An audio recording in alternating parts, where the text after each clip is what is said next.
So, to talk about your political journey, like to contest among 13 candidates as like Mayor of London, who has been fought recently. Well, Britons in London are all set to elect a new mayor and members for the Assembly on Thursday.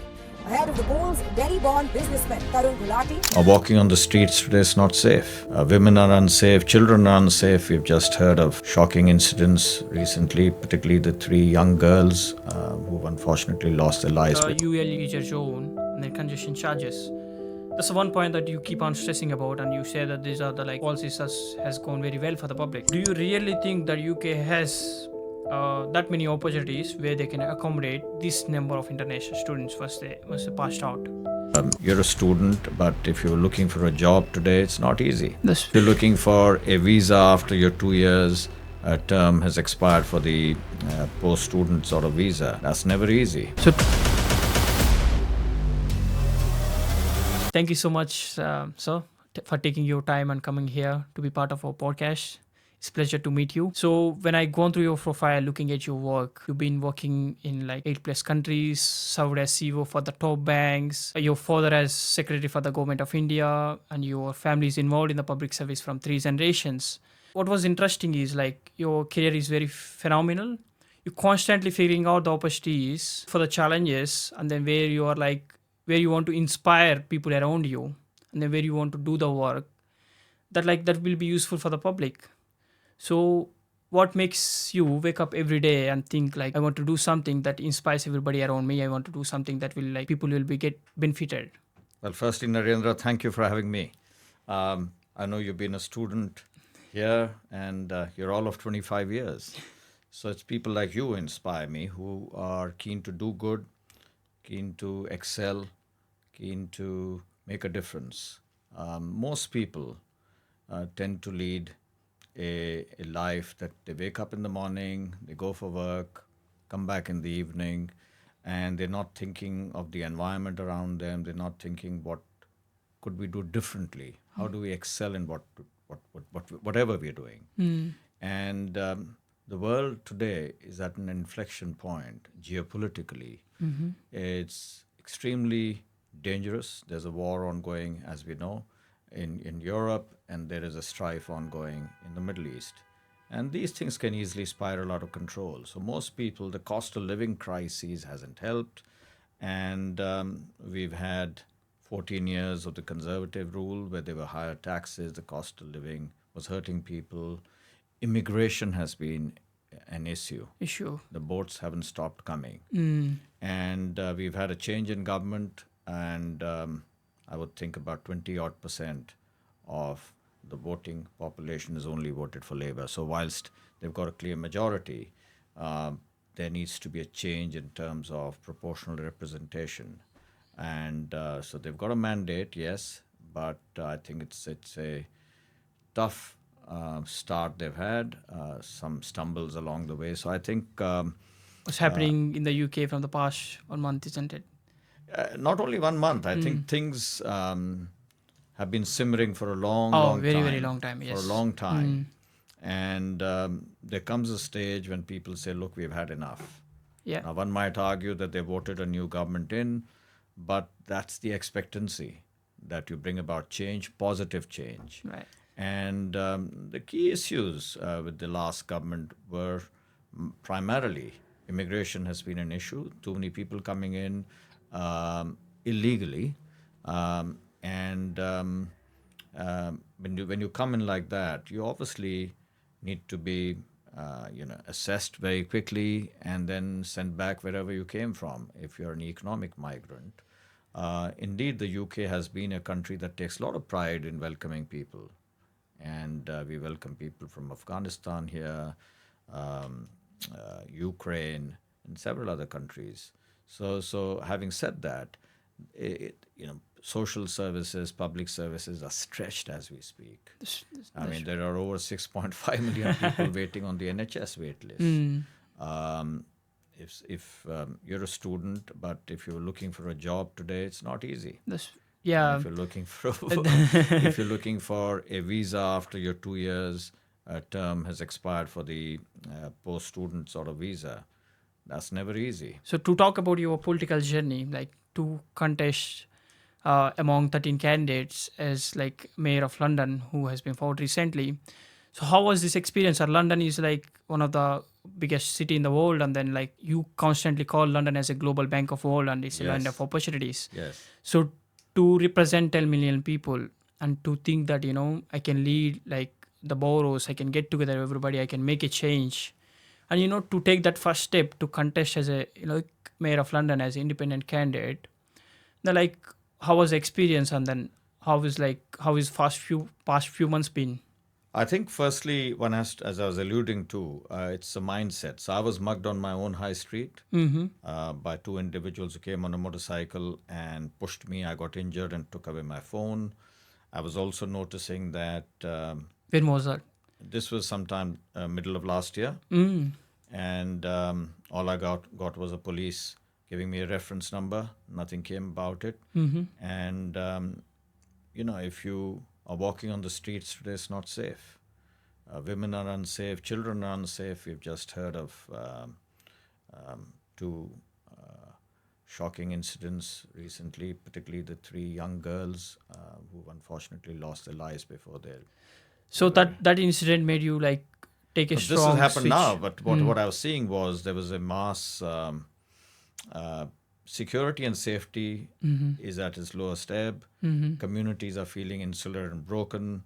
There is a total lack of genuine affordable housing, and the politicians have been trying to find patchwork solutions, and little youth engagement, and you got to bring the communities together. So as we speak today, I think we need to bring about change, transformational change, but primarily the people who are leading the country need to understand that this is a time where they can actually make a difference with good decisions, thinking of the people, because ultimately this is democracy. 100%. People pay taxes, and that money goes into a common purse, and elected representatives are supposed to do what's good for the people. But I think somewhere down the line, once people get elected, they forget, and they make promises which they don't deliver, but people are suffering. Switching from corporate life, being the top of the institutions, to political career, as you mentioned, like politics sometimes can be very dirty. And then how do you think as like this first step of contesting elections, and then how do you take the laws that you've been through, and then what are the like what you're doing that immediately to make sure that you are ready for the like upcoming days for the future?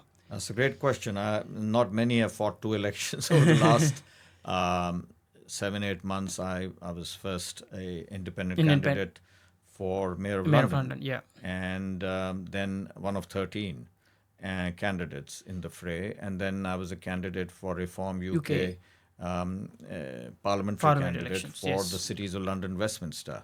Now I got 7% of the votes, which means that I had less than about 3 odd weeks of campaigning time. Think of a startup. Who's newly entering to market, And you get exactly. 7% of market share. I think that's pretty stupendous. People are looking for change. Yes, I did not win, but that's a journey that continues. So now the next step is obviously that you need to build a local infrastructure. There will be local elections next year, and you make sure people participate in that within my sort of constituency and whatever I'm controlling. Yeah. And in that sense, then you build a momentum going into the next elections where, we hope to be leading the government. So at the end of the day, it's a journey that you embark upon. It's a journey that you believe in. It's a journey where you believe that you want to do good for people. And when you get that into your system and your DNA, as I've had it for decades, I think only good will come out of that. Yeah. You coming from the most affluent family, is interest towards the politics and public service is always in your in your list, or like is it something that by facing the challenges when you're leading these institutions made you like think that I have to be sitting in the government to make the directly change rather than providing employment to a lot of people, getting change in other ways Is it something always been your agenda from initially? Yes, I actually started in a very humble way. I started by selling tomato ketchup. When you came And to UK? no, this was way back in Oh, India. oh, right. UK, I came as running large businesses for HSBC. But I was selling tomato ketchup in India, where I was recycling. So I was refilling the bottles to be competitive because there was established brands there. This was when I was younger than you. I was about 20, 21 years old. And I built up a brand there. I was selling all across, picking up these bottles. It's never easy when you are in a city where you got it's hot, Very and hot. tomato ketchup Is is it Delhi not. we are talking about? No, we're talking about Jaipur. Oh, in Jaipur. Rajasthan. Right. So Okay. when you got these bottles lying there and they get dirty and they get dark in color, it's not the rich red color that you Right. see. That's true. Collecting them, having them cleaned and recycling. I started like that. I did a lot of cold calling. I launched Xerox in India, where people were using. There were no computers around, or very few, and people were using manual or electric typewriters. So I sort of sold these word processors for the first time in India. Then I lit up entire townships for Philips. If you see the belt from Delhi to going up to Uttar Pradesh, and then in Rajasthan, the entire street lighting, big tenders. I was engaged in those for Philips. And then I joined Citibank, where I created a market leading and beating brand, giving out credit and consumer banking those days. So that's where you entered into banking. That's right. That's right. that's And then it was HSBC as part of their. I was selected from some 25,000 people globally into their international manager cadre, and I've lived in several countries. I ran credit and risk for 15 countries from Hong Kong. I ran operations for 14 countries. I was a senior vice president in Thailand, the number 2 in Qatar. And then I came down to the UK, where I ran a commercial banking and other businesses in Southall, actually. So Oh, is it like, what's the company name that you? HSBC. Oh, okay. All right. So what is like when you started leading UTI International? Oh, that came later. Okay. So yes. So after that, I ran the HSBC's $40 billion Premier Bank. I was also heading the International Personal Bank. And my children were going to boarding schools in the UK when they were shooting me off to Armenia as CEO. So I decided to remain here. UTI, yes, India's oldest and largest asset management company. I was the CEO. A headhunter approached me from India, and then I became the CEO. Sitting out of London, we had offices in Bahrain, Dubai, Singapore, and an entity in Mauritius. So I've lived all over the world. Working in all these countries. So where do you think like you enjoyed most working in? I think I've enjoyed all the places. It's a good question because I treat. I'm a perennial optimist. I look at you each adapt day. Yes, I look at each day. Is a new day. You got to get up with the spring in your walk. You can't be thinking, look. Thinking about yesterday or like. You don't find solutions by poring over them and getting bogged down by them. You find solutions to issues, and we all have them, whether it's work related or personal, by trying to look at the alternatives and trying to grapple with them head on. And so that's the sort of person I am. So for me, whilst I've enjoyed all these countries, I think I did enjoy Hong Kong a lot. Those were different days. It was before the handover to China. Oh, okay. So I enjoyed that. Although I lived there post the handover also, things had changed.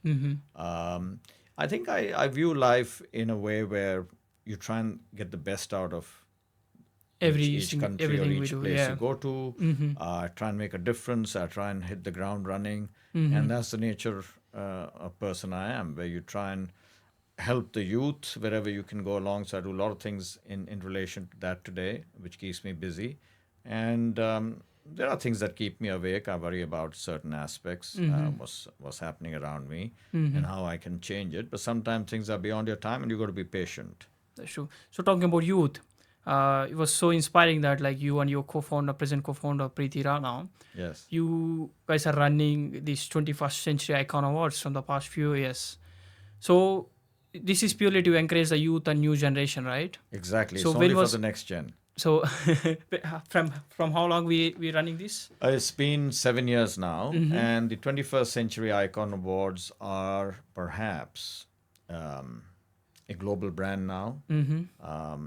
built from scratch, startup. The whole idea being that people from different walks of life, if you're a sports person or you're running a family business, or you're an entrepreneur, or you're trying to do something different, or you're an artist involved in the creative space, you need to be recognized. That's true. And so this is a platform that nurtures and fosters the next generation, which is below 50 years. Finalists and winners have come from 44 countries to date. A top panel of judges decides the winners. So, in fact, there are three members from the House of Lords, a former Lord Mayor, and the president of the Commonwealth Games, and the CEO of the Diana Award, and several other people who decide these winners. So people send in their nominations. So this has been going for, as I said, 7 years. We're in the 8th year, and I'm absolutely delighted that we've had some excellent Recognitions. participants. through- Yes, yes, yes. So like I'm sure like you hear many And by the way, inspiring this is a stories. not-for-profit. This is not for profit. It's a not-for-profit. Partners have included the London Stock Exchange Group, uh, London Chambers of Commerce and Industry, and several other global brands like Stefano Ricci, Bentley, and others have been partners. The whole idea being that they all believe that the next gen indeed are making a huge difference, and they are the ones we need to nurture, foster, and take to the next level wherever we can. So talking about not-for-profit things, I've seen many people like who's been inspirational, and especially in the political and then corporate careers. So many things we do, initiatives we take, not for profit. Is this a way to enter into public service, or Not for me. I didn't even think of public service. I keep doing this, as I said, doing good for many people is a way of life. For me, it is. Yeah. Certainly, I've been doing, making a difference to people's lives wherever I can. You got to be honest. You got to be truthful. You got to have a lot of integrity. You got to have a sense of purpose. You got to be selfless and tirelessly trying to do good. So for me, it wasn't anything to do enter but politics. because a lot of politicians or a lot of people who when they make money, after a certain point of time, to get their brand out there, always not-for-profit organizations or something, they come up with and then start doing something as a part of the strategy. Then later on in the part of life, they might be like contesting in the elections or like somewhere down the line.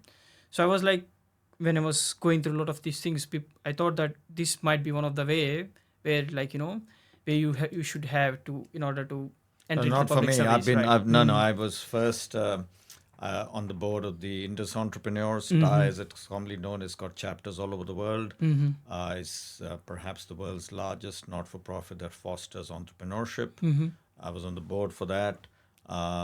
I've been on the board. I've been a former deputy chair and the longest-serving committee member of the London Chamber of Commerce and Industry, the Asian business, which means, again, it's nothing to do with money. You're trying to help businesses, and businessmen achieve their aspirations and their goals.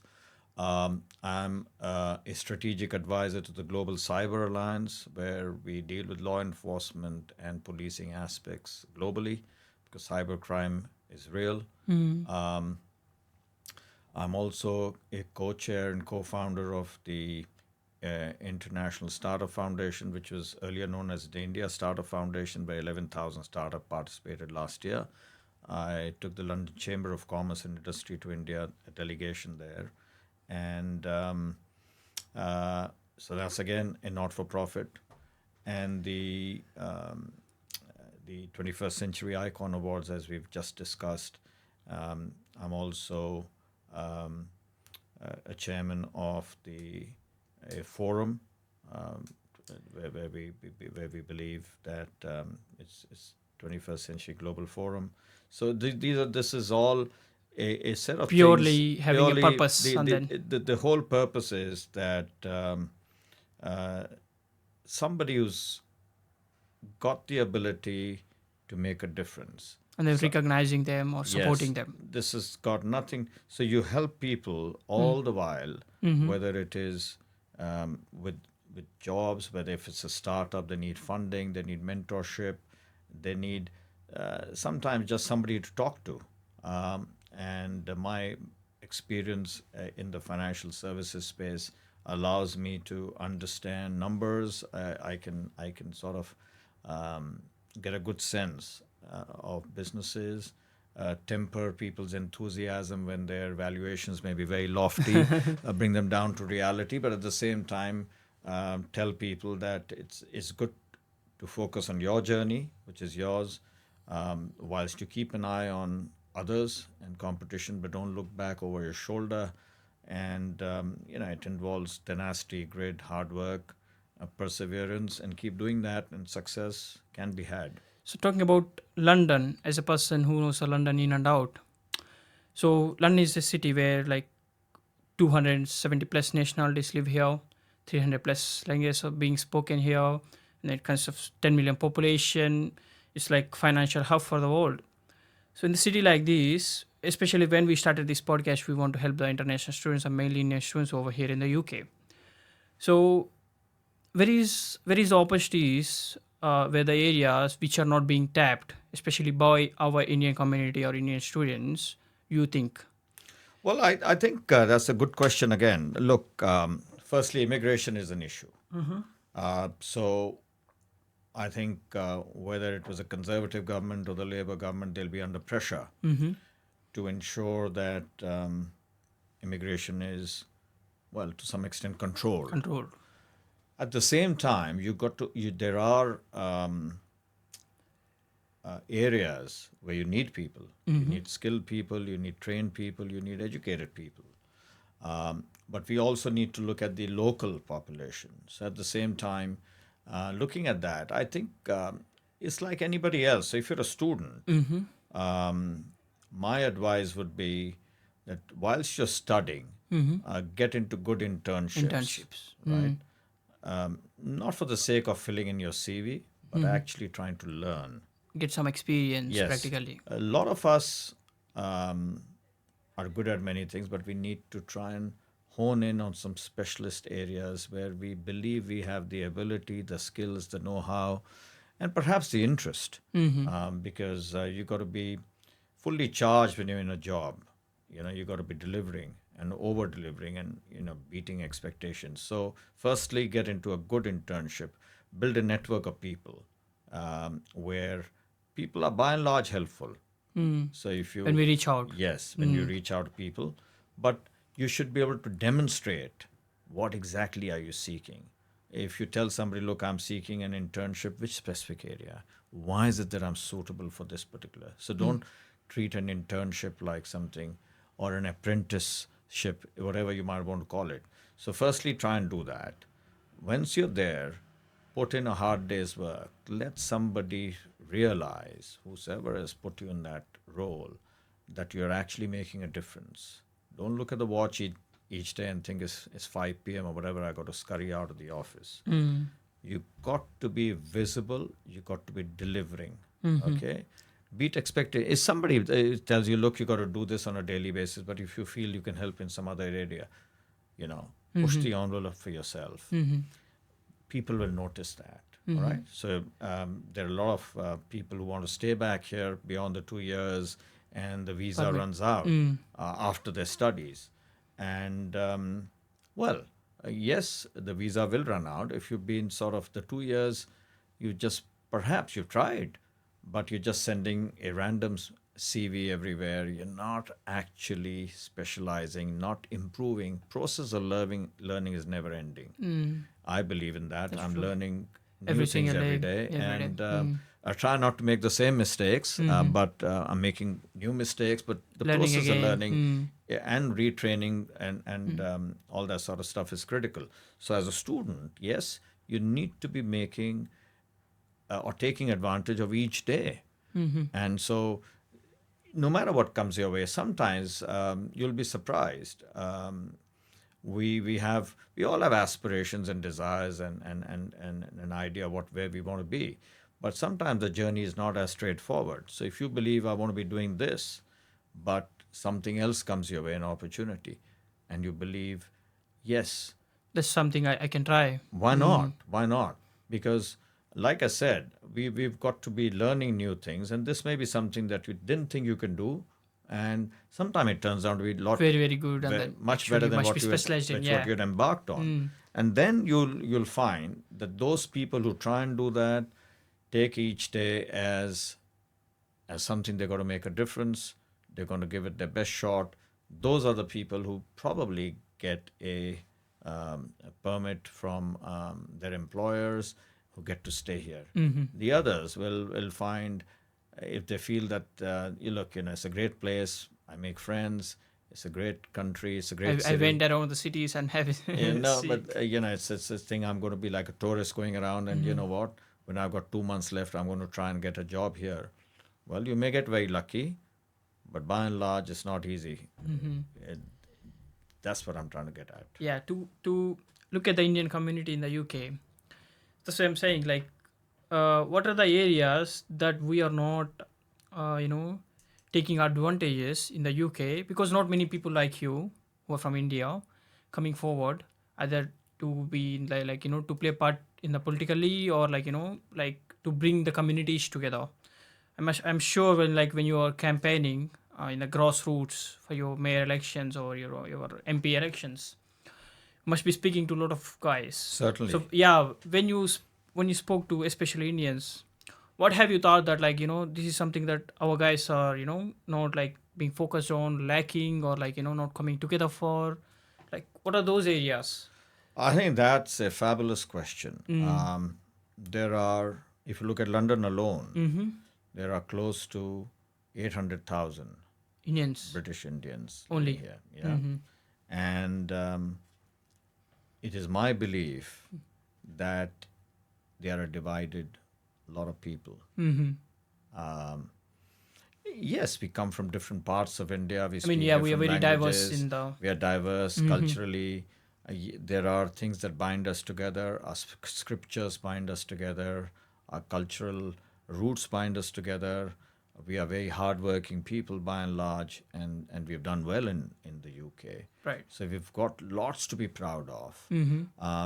But we do have a situation where there are a lot of community leaders driving their own agendas. There are people that come from different parts of India that are perhaps, yes, they celebrate a lot of good things every year, but they don't necessarily come together on the a main regular cause. basis. What is that common cause? That yes, there are lots of groups. I'm a lot of that WhatsApp groups, and I see a lot of conversations ongoing. A lot of people are just sitting there and sending messages in terms of what's working, what's not working. But you got to come out, push the envelope, and then only you'll make a difference. And that's and that will only happen if you bring together communities. Firstly, within your fold, the British Indians need to do that, and cut out all elements of divisive behavior.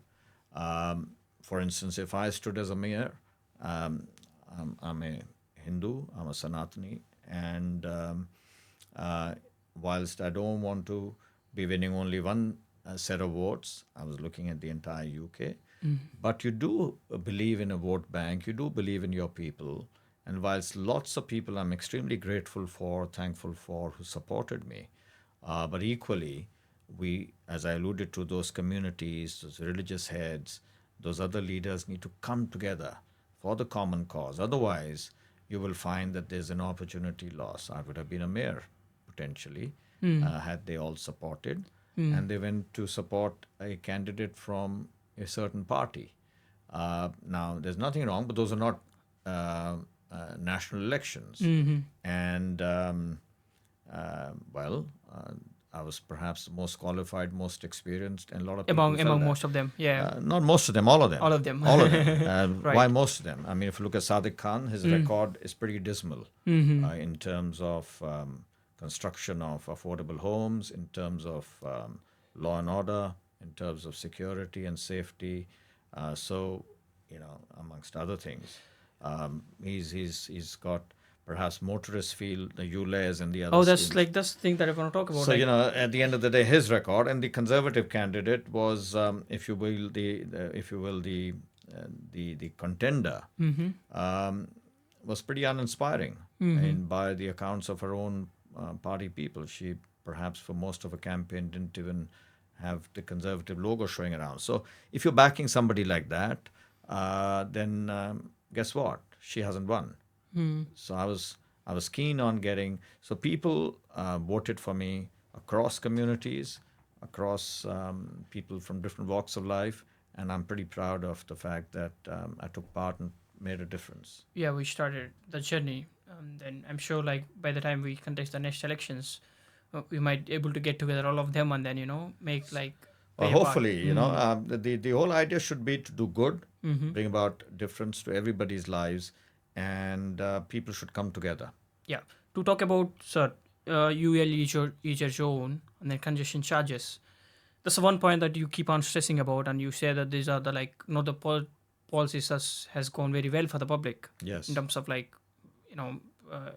the people, the moment that people wants to enter in the central London with the cars, it's congestion charge, isn't it? Exactly. And then at the same time, if you think that having the ULEZ zone in place because that we are getting our air quality good, but like at the same time, public transport has to be affordable, and then it has to be like secured and available all the time. So, like when you keep on saying that, we must have to take out these congestion zones and ULEZ zones, and then still we can get the funds from some other parts, and then raise the funds. Like, what was your main ideology behind all of those? Firstly, this has got nothing to do with public transportation, right? Yes, the underground system is one of the oldest in the world, and some elements of that are creaking now. And investment should have gone into this over the last 8 odd years that Mr. Khan has been in office. That money hasn't been expended. So indeed, some of that should have been done. In terms of ULEZ, the 12.5 pounds charge is not helping the environment, by the way, because if I have the money and I'm forced to go in, I have to pay that money. And then I enter a zone where I've got to pay congestion charge. That's an additional 15 pounds. What is actually polluting the air is the fact that all this combined with a 20 mile per hour speed limit. So where a in lot many of cars parts. staying in the same you'll location. probably you're probably moving at a pace where cyclists can go faster. Much faster. An average driver is spending 156 hours in congestion, right? And that is what is causing the pollution in the air. They're also losing close to about 1,200 odd pounds per driver on an average. So the 20 mile per hour limit, unless it's close to a hospital or a school or somewhere where it's a pure residential area, that's necessary. But otherwise, you've got to have people moving. The freedom of movement is as important as the freedom of speech. And that seems to be clamped down. So that's the reason I felt that the ULEZ is not, there's no statistical sort of Evidence, data actually. evidence to prove that. So that's the idea. And the congestion charge, I felt, over weekends and holidays, as it used to be, needs to go. The 20 mile per hour limit needs to be reviewed, and the low traffic neighborhoods again needed to be reviewed along with the council, so that where possible they need to be done away with, because you sort of slowing down the movement of traffic. These are the things that I felt needed to change, apart from the fact that you needed to reopen police stations, create phone booths, more policemen on the beat. You need to see visible bobbies on the beat, which you don't see. So that acts like a deterrent to crime. And review their salaries and compensation so that people are paid better. You hire the right sort of people, get rid of the two tier sort of policing, this woke policing, and policing can be a lot better. lot better.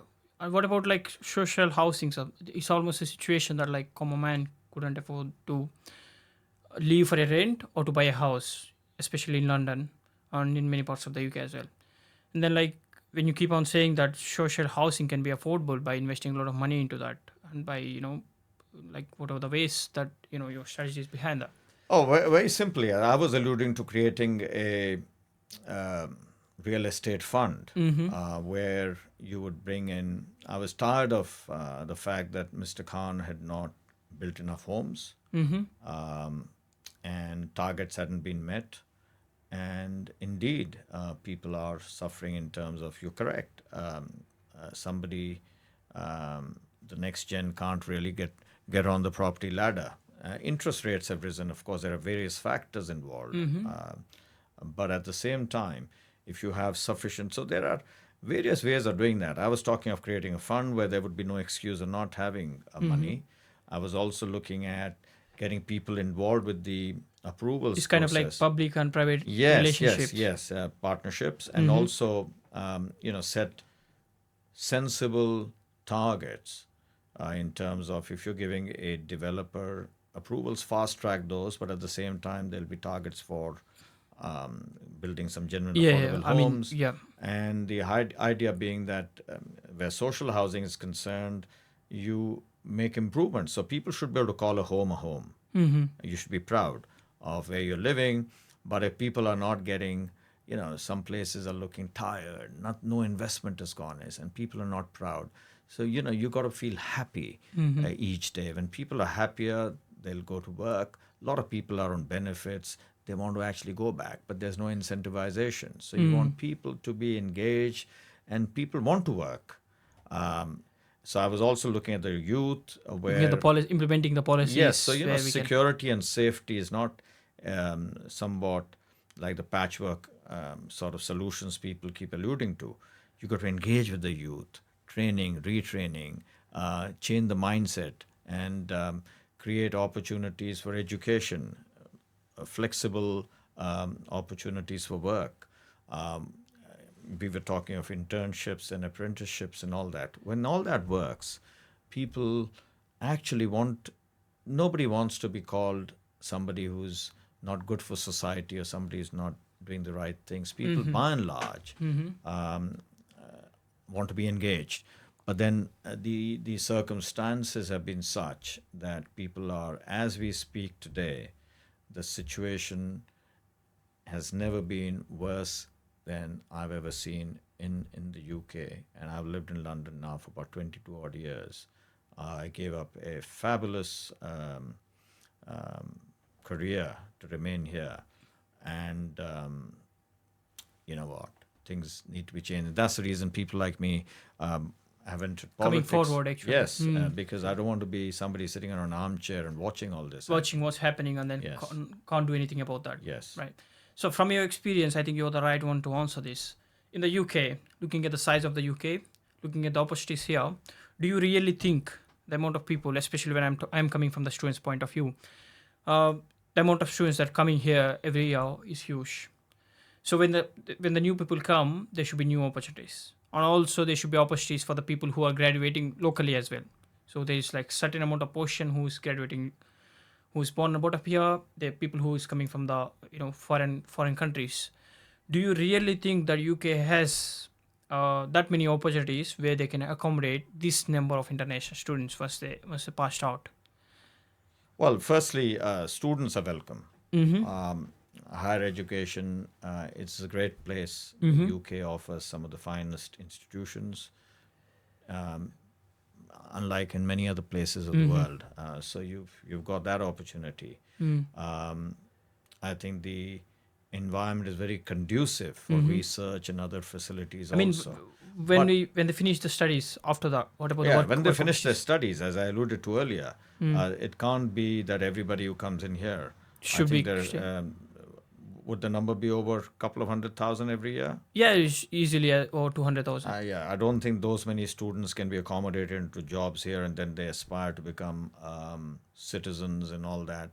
Not That's practically not possible at this point of time. impossible. The social services, the other areas of public service are actually stretched as we speak.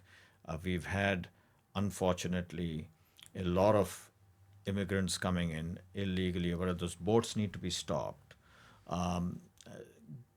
Tough decisions need to be taken. So yes, we need skillful people here. We need good doctors. We need good engineers. But not everybody. So can there's be a very accommodated. fine bridge between accommodating the skillful people and at the same time stopping the illegal or unskilled. Or, Yes, if everybody coming in here can think, look, I'm going to bring in a spouse, I'm going to bring in a mother, or bring in family, and then, as I also know, it works. That's not going to happen overnight, because at the end of the day, you know, it's difficult. 1 in 30 person you see on the streets have come in over the last 2.5, 3 years. That's a lot of people. That's very And ultimately, people need to understand that they need to be part of the system. They need to engage with the system. So there'll be those who actually want to be here, genuinely want to be here, will become part of the cultural fabric of the country, will make a difference, will work harder, and Put in a lot of hours, yeah. employers. But if everybody thinks, look, I'm going to find a way of staying here because I've come out of my country and this is the best thing that's happened to me, and I'm going to bring in family and I'm going to bring everybody else here, that's not going to happen. It can't happen, because as we speak today, part of the problems that we're seeing around the country, and there is a lot of unrest.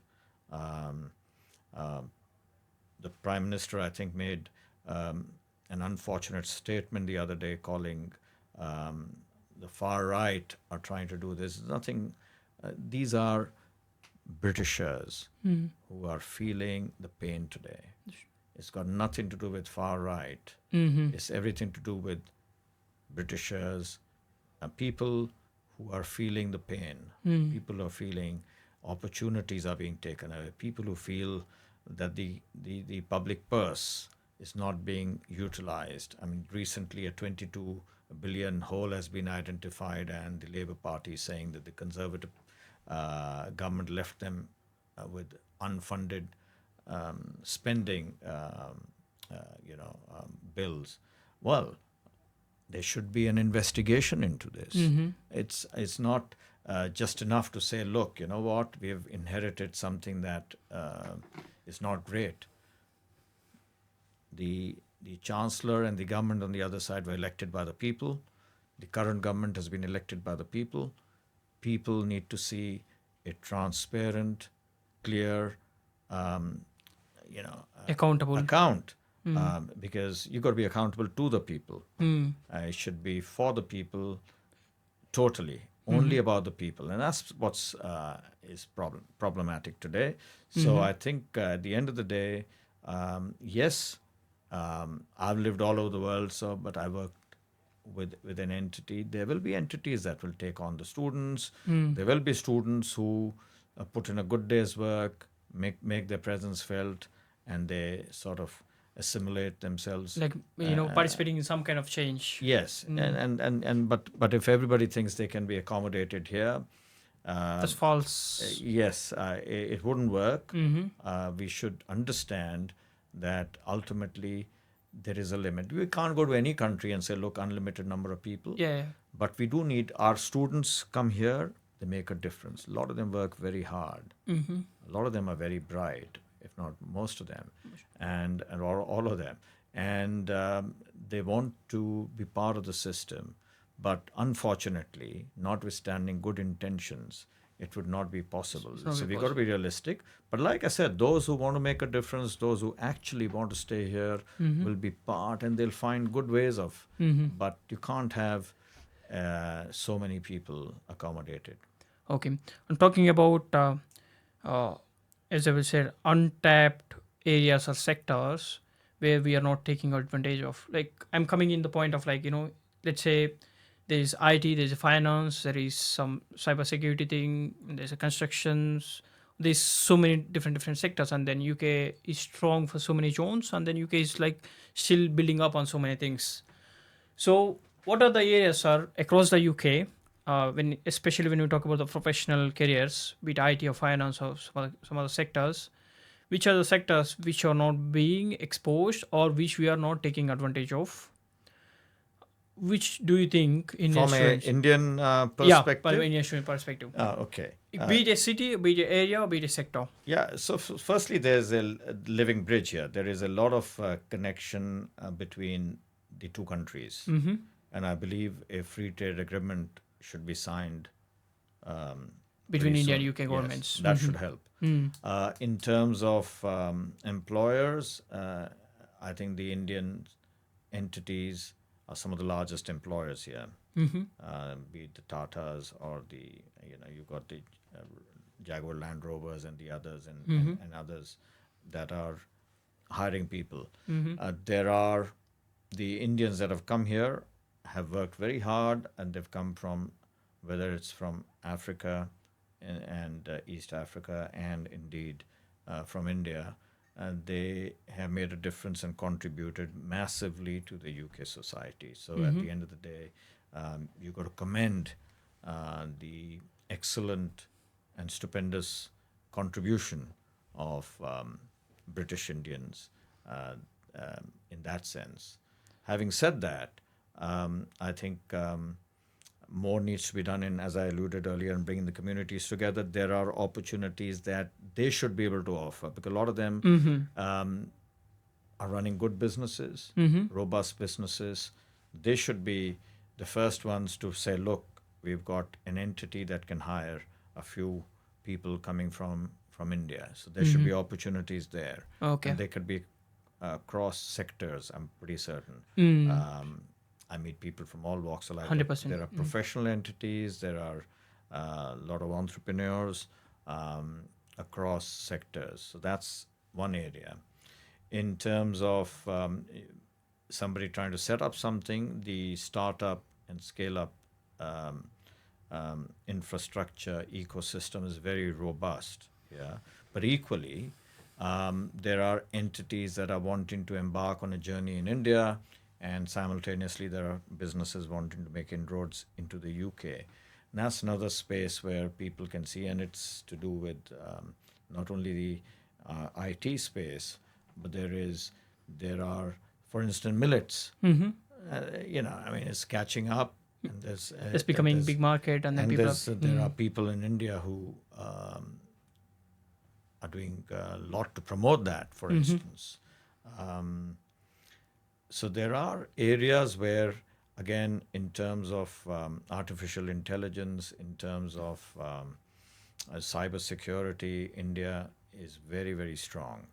So there will be an element of expertise that young men and women who are trying to carve a niche here. But I would also encourage many to start thinking of, working with, if it's the financial services sector, there is a lot of dry powder sitting there. So there are venture capital firms here, there are financial services entities. You don't have to look at the big banks only.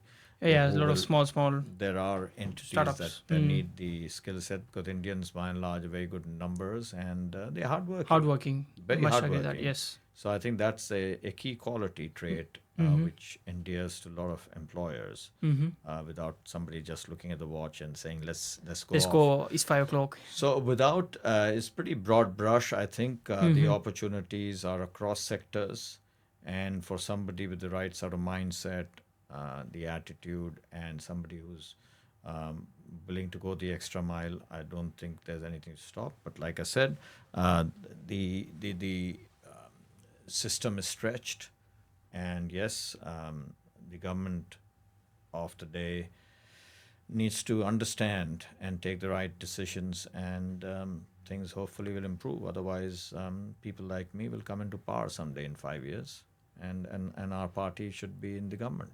Hopefully. Reform UK should be in government. So before I conclude this podcast, I have two requests. Number one, this I can talk to you personally as well, but I'm speaking on the camera so that if somebody is watching, they can take inspire and they can contribute. Okay. First one, I'm from Andhra Pradesh, which is southern part of India. So we're building a new capital called Amaravthi, you must be aware of. Yes. So this is a very prestigious project that government of Andhra Pradesh has taken. 33,000 of farmers or acres has been, taken up from the farmers to build this. There's been like 273 square kilometers of the capital region has been divided into 9 zones where we are accommodating everything, building world-class infrastructure with smart city features, and then green space, road networks are like like combined together. We're giving access to everything in the city. So somebody who has a global connections, who is being part of many startup forums, and then who is being a chair for many big entities. So I would tell you to strongly look at the potential of investing over there, and then explore the opportunities of investing in the Amaravati. I'm sure government and the ministers are like providing lots of resources, accommodating the people like you, so that we are bringing all kinds of people, from all parts of the world, and as goal is to make it the world's happiest city and one of the most ambitious city, which creates opportunities. Well, you'll be delighted to know I've been to Amaravati as a child. Yes. Lived there for a brief period. And in connection with the International Startup Foundation, we will have what we call the Ankur Yatra, which will kickstart from Amaravati. Wow, So, yes, it's great news. So that's something you must tell the ministers, and I'd be happy to be engaged with any one of them. In terms of taking it a step further, I have been involved with a couple of state governments from India in terms of investment opportunities, whether it's taking investors there or making sure that their investment goals are met. And they've come out on road shows here, and equally, as I said, we took the London Chamber of Commerce and Industry to Bangalore and other parts last year. I'd be happy to engage with the government there, so that you're correct. You need to build smart cities, new cities like this, where you can blend the old with the new. So Amaravati comes with a lot of old culture, a lot of history, and that cannot be matched many parts of the world. So that's an opportunity that needs, and if you can combine that with state-of-the-art sort of support, infrastructure, but also support from the government, which is key. Fast-tracking approvals, incentives, subsidies, and things like that. I'd be happy to perhaps even engage with the state government as an advisor if possible. And when I go to India, which I intend to do in the next couple of months, sure. If through your connections, I know some people there too. Yeah, I mean, I'd be happy Pawan to Kalyan set up last time advocated for you, like when you're contesting as he's mayor of somebody London. I admire. He's somebody who's a supporter who felt he understood what it takes to embark on a journey where, particularly as a politician. That's true. And I think He's a deputy chief minister of the state I'm now. aware. Yeah. I'm aware. So I would be meeting with him when I'm there next, and it'll be my endeavor to try and do whatever I can to make sure that the new aspirations of the new government, as they just come into power, 100%, yes. are met, and I'll do whatever I can from my side to extol the virtues of not only Amaravati as a destination, but indeed the people behind. The starting from Mr. Naidu and Pawan Kalyan Garu, where we can make sure we do all we can to boost Amaravati as a destination of choice for both setting up new businesses or expanding your businesses or looking at a venue where everything is available. I mean, when you started your campaign from the Hyderabad, that shows your love towards the city, and then towards the cities in the south, and at the same time, like your love towards when you're talking about the cultural heritages and then history. Yes. You were like a person being a Hinduist. That shows like what kind of person you are. So I'm just saying this because if somebody watching this from my state, so they will also try something like me or something like whatever they can to contribute to the new capital. They must do whatever they can to ensure that it's very easy to go on with your daily chores of life and the day just goes by. But when you try and make a difference, when you look at the government can only is do things when people participate. 100%. You see, they can set up aspirations, and they can set up goals and everything else. So I'm pretty certain both the Chief Minister, Mr. Naidu, and Pawan Kalyan Garu have all the attributes, all the skills, leadership skills that are enviably perhaps not prevalent everywhere. So there's no doubt they'll do everything they can, but people need to come across up and participate. and show And the it. local population needs to contribute, and then difference will be visible. Sure. And the second request is my completely personal. It's just I'm asking you to like tell the guys who is watching this just to subscribe the channel so that. Well, I'm meeting Narendra for the first time today. He reached out to me, and I felt it was a fabulous opportunity to talk to all of you today. This is a new initiative. I think it's about 4 months old for you. Yeah, exactly. Yeah. And just as I'm sitting here, it'll be fabulous if you can subscribe. And I'm pretty certain he'll bring lots of information, news, and ideas that can flow from these conversations.